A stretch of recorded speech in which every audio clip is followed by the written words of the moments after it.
In this animation, we're going to look at global wind patterns and talk about the reasons why the air circulates the way it does, and also patterns of rising and sinking air and how that relates to precipitation.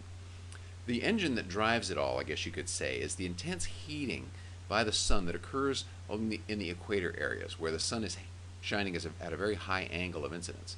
And this hot air near the equator, being less dense, rises upward.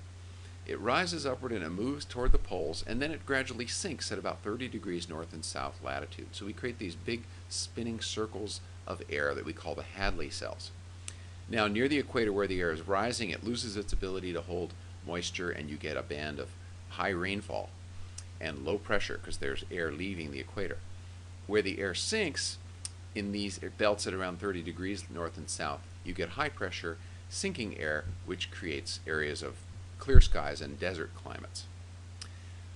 Now, as this air circulates and tries to flow back toward the equator along the surface of the Earth, or as some of it heads toward the North Pole or toward the South Pole, the Coriolis effect, the spin of the Earth, causes it to bend and turn, and it's going to create the two big wind belts that prevail on our Earth, two out of three, the trade winds, northeast trade winds and southeast trade winds, and then the prevailing westerlies.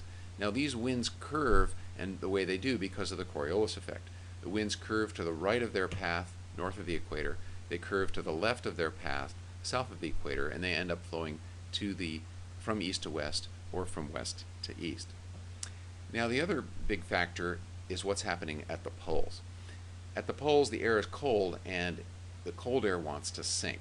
And as that cold polar air sinks, it heads toward the equator and it bumps into this air heading toward the pole here and toward the south pole here. And it creates an area of rising air, and again, rising air produces high precipitation belts at about 60 degrees north and about 60 degrees south latitude.